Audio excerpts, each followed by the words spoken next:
Hello friends मु विकास पुणी थे सीरीज एजुकेशन स्वागत करुच्ची। आज आम पढ़ा से +3 सेकेंड इयर फोर्थ सेमिस्टर जोटा कि कंपलसरी समय जोटा कि compulsory subject arts commerce science सब यहाँ कम आसो। ओके समस्त ये परीक्षा भी रोच 25 मार्कर जैसे एथिशियन वैल्यू। ओके तार यहाँ आम यहाँ फोर्थ जोटा कि फोर्थ सेमिस्टर पे आम पढ़ुचे।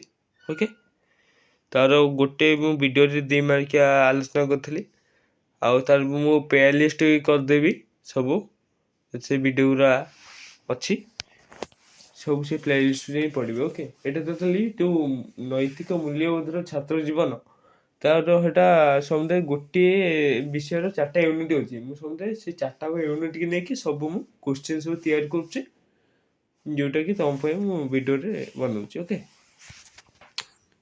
दयाकोरी वीडियोटी जो देखुं लाइक शेयर एवं कमेंट जनाते मोर कौन भूल हो सुधारी। ओके एवं सब्सक्राइब करूँ ऑल बटन क्लिक करूँ। ऑल बटन क्लिक कले मुझे जो वीडियोटी प्रथम अपलोड करी आप प्रथम जीव देख उच्च शिक्षा प्रति गण उपागम क्षेत्र उल्लेख कर। उच्च शिक्षा क्षेत्र में यही प्रकार उपागमर फलस्वरूप उच्चतर शिक्षण क्षेत्र में उल्लेखयोग्य संख्यार शिक्षानुष्ठान वृद्धि घटी।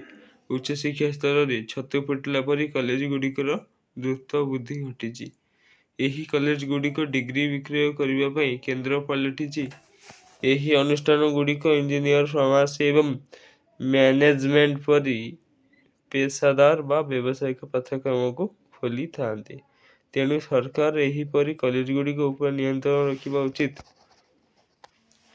16 उच्च शिक्षा अनुष्ठान 2टी प्रस्ताव परामर्श 10 शिक्षक माने अनुष्ठान सुख्याति पाई कठिन परिश्रम करने उचित।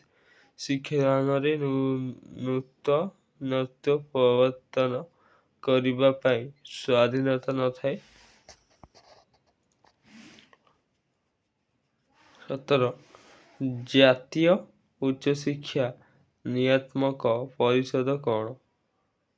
National higher education regulatory council NHARC। यहाँ मन रख पे केवल नियंत्रक भाव कार्य कर कॉलेज गुड़िक आक्रेडिटेशन उपर प्रतिष्ठित ग्रेडेड ऑटोनॉमी व्यवस्था रही। उच्च मानर विश्वविद्यालय गुड़िक अन्य देश गुड़िक कैंपस प्रतिष्ठा करें। मूल्यबोध शिक्षा कौन? सामाजिक और नैतिक मूल्यबोधर उन्नति निमित्त शिक्षा को एक बलिष्ठ उपकरण में परिणत करने को हेब। समबुद्धिष्णु मूल्यबोधर अवक्षय सहित पाठ्यक्रम को ता सहित खाप खुआइबार आवश्यकता रही। एक छात्रावास गोष्ठीगत सहाबस्थान कहीं पारंपरिक सहाबस्थान सार उत्तम। एक छात्रावास पारंपरिक जीवन उपर अनेक अंकुश रखा जाए किंतु दलगत बा मुक्ति जीवन हॉस्टेल रे बास करुवा छात्र छात्री मानक सहयोग और भाव विनिमय करिवार सुजोग प्रदान करते। सह शिक्षण कार्यक्रम गुड़िक जोग देवार महत्व कौन? सह शिक्षण भित्तिक कार्यक्रम जोग देवा द्वारा जड़े छात्र मध्य केतेक मानवीय गुणर विकास होता है। यह द्वारा छात्र मानक मध्य प्रतिष्ठित और दायित्वबोध गुण गुड़िक जागृत होता है। 21 शिक्षार 2टी मुख्य उद्देश्य लेख। ज्ञान आहरण करने ख चरित्र गठन करने। 22 वृत्तिगत भाव किपरि जड़े छात्र को कर्मसंस्थान जोगाई थे। वृत्तिगत शिक्षा साधारणतः प्रायोगिक प्रशिक्षण माध्यम प्रदान कर एणु यही शिक्षा ग्रहण पर छात्र छात्री माने व्यावहारिक दक्षता बल नियुक्ति पाई। 23 वृत्तिगत योग्यता कौन? वृत्तिगत योग्यता हूँ शिक्षा समाप्त पर वैषयिक प्रमाणपत्र हासिल करने। यह छात्र को एक निर्दिष्ट वृत्ति निमंते विशेष प्रशिक्षण प्रदान करता है। प्लाजियारिज्म कौन? ପ୍ଲାଜିଆରିଜିମ୍ କହିଲେ ଅନ୍ୟ ଜଣଙ୍କର ଲେଖାକୁ ଅବିକଳ ଭାବରେ ନକଲ କରିବା ବା ଗବେଷଣାତ୍ମକ ପ୍ରବନ୍ଧ ନିମନ୍ତେ ଏହା ଅତ୍ୟନ୍ତ କ୍ଷତିକାରକ ଅଟେ। ଜ୍ଞାନ ହେଉଛି ଏକ ଶକ୍ତି। ବୁଝାଅ। ଜ୍ଞାନ ଆହରଣ ଦ୍ୱାରା ଜଣେ ଛାତ୍ର ନିଜ ଜୀବନର ସମସ୍ୟା ସମାଧାନ କରିବା ସହିତ ଅନ୍ୟମାନଙ୍କ ସମସ୍ୟା ସମାଧାନ କରିବାରେ ସାହାଯ୍ୟ କରିଥାଏ। ଏଣୁ ଜ୍ଞାନ ହେଉଛି ଏକ ଶକ୍ତି। ଛାତ୍ରାବାସ ଜୀବନରୁ ଜଣେ ଛାତ୍ର କିପରି ଉପକାର ପାଇଥାଏ? ଛାତ୍ରାବାସରେ ରହିବା ଦ୍ୱାରା ଛାତ୍ରଟି ଆତ୍ମନିର୍ଭରଶୀଳ ହୋଇଥାଏ। ପୁନଶ୍ଚ ଅନ୍ୟ ଛାତ୍ରମାନଙ୍କର ସଂସ୍ପର୍ଶରେ ଆସିବା ଦ୍ୱାରା ସେ ନିଜର ଯୋଗାଯୋଗ କୌଶଳ, ଦଳଗତ ଭାବନା ଓ ନେତୃତ୍ୱ ଗୁଣର ବିକାଶ କରିଥାଏ। ପାରମ୍ପରିକ ସମ୍ପର୍କ ଦୁଇଟି ସ୍ତର ଲେଖ। ସଂସ୍ପର୍ଶଟା ଗଠନମୂଳକ। 28 ନୈତିକତା ଭିତ୍ତିକ ନେତୃତ୍ୱ କ'ଣ? ଏହି ପ୍ରକାର ନେତୃତ୍ୱରେ ଜଣେ ନେତା ସଂସାରର ଭିତରରେ ଏବଂ ବାହାରରେ ନୈତିକ ବ୍ୟବହାର ପ୍ରଦର୍ଶନ କରିଥାଏ। ଏ ପ୍ରକାର ନେତାମାନେ କର୍ମଚାରୀମାନଙ୍କ ମଧ୍ୟରେ ଲୋକପ୍ରିୟ ହୋଇଥାନ୍ତି।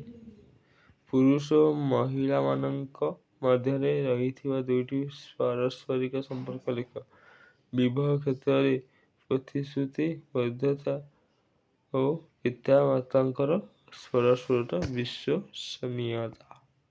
30 ବନ୍ଧୁଭିତ୍ତିକ ଦୁଇଟି ସମ୍ପର୍କ ଲେଖ। ସେମାନେ ପରସ୍ପର ପ୍ରତି ସାଧୁତା ଭାବ ପ୍ରଦର୍ଶନ କରିବା ଓ ବିପଦ ସମୟରେ ଜଣେ ଅନ୍ୟ ଜଣଙ୍କୁ ସହାୟତା ପ୍ରଦାନ କରିବା। ଏହା ହେଲା ବନ୍ଧୁଭିତ୍ତିକ ସମ୍ପର୍କ। ଓକେ। ଏକ ଛାତ୍ରର ଦୁଇଟି ନେତୃତ୍ୱ ଗୁଣ ଲେଖ। ଉତ୍ତରଦାୟିତ୍ୱ ଓ ଦାୟିତ୍ୱବୋଧତା ଓ ଆତ୍ମଗତ ପ୍ରେରଣା। 32 ଉଚ୍ଚଶିକ୍ଷା କ୍ଷେତ୍ରରେ ଛାତ୍ରଛାତ୍ରୀମାନଙ୍କର ବ୍ୟକ୍ତିତ୍ୱ ବୃଦ୍ଧି ନିମନ୍ତେ ଦୁଇଟି ଉପାୟ ଲେଖ। ପାଠ୍ୟକ୍ରମରେ ସଂସ୍କୃତିକୁ ସ୍ଥାନ ଦେବା ଓ ପାଠ୍ୟ ବିଷୟ ଉପରେ ଦଳଗତ ଆଲୋଚନା କରିବା। 33 ତୁମ ମତରେ କେଉଁ ଦୁଇଟି ବିଷୟରେ ଉଚ୍ଚଶିକ୍ଷା କ୍ଷେତ୍ରରେ ଛାତ୍ରର ପ୍ରଶାସନିକ ଦକ୍ଷତା ବୃଦ୍ଧି କରିବ? ପାଠ୍ୟକ୍ରମରେ କାର୍ଯ୍ୟାଳୟ ପରିଚାଳନା ବିଷୟ ଅନ୍ତର୍ଭୁକ୍ତ। ଦକ୍ଷତା ବୃଦ୍ଧି ଭିତ୍ତିକ ବିଷୟମାନ ଅନ୍ତର୍ଭୁକ୍ତ କରିବ। ଶିକ୍ଷାର ଦୁଇଟି ବୈଷୟିକ ଉଦ୍ଦେଶ୍ୟ କ'ଣ? ଛାତ୍ରଛାତ୍ରୀମାନଙ୍କୁ ଦକ୍ଷତା ଭିତ୍ତିକ ପାଠ୍ୟ ବିଷୟରେ ପଢ଼ାଇବା ଓ ଛାତ୍ରଛାତ୍ରୀମାନଙ୍କର ଜୀବିକା ଭିତ୍ତିକ ଦକ୍ଷତା ନିମନ୍ତେ ପାଠ୍ୟକ୍ରମ ପ୍ରସ୍ତୁତ କରିବା। ଉଚ୍ଚଶିକ୍ଷାର ଉଦ୍ଦେଶ୍ୟ କ'ଣ? ଉଚ୍ଚଶିକ୍ଷା ଧାରଣାଟି ଏକ ପ୍ରକାର ସାମାଜିକ ନିର୍ମାଣ ଅଟେ, କାରଣ ଏକ ଉଜ୍ଜ୍ୱଳ ଓ ସୁରକ୍ଷିତ ଭବିଷ୍ୟତ ତଥା ସ୍ଥିର ଜୀବନକୁ ସୁନିଶ୍ଚିତ କରିବା ପାଇଁ ଏହାକୁ ସୃଷ୍ଟି କରାଯାଇଛି ଓ ଶିକ୍ଷା ଆମ ଚତୁର୍ଦିଗରେ ଥିବା ଜଗତକୁ ବୁଝିବା ପାଇଁ ଆମକୁ ସାହାଯ୍ୟ କରିଥାଏ ଏବଂ ସମାଜ ସହିତ ଖାପ ଖୁଆଇ ଚଳିବାରେ ସହାୟକ ହୋଇଥାଏ। ଏଇଠି ଭିଡ଼ିଓ ସରିଯାଇଛି। ଜୟ ଜଗନ୍ନାଥ।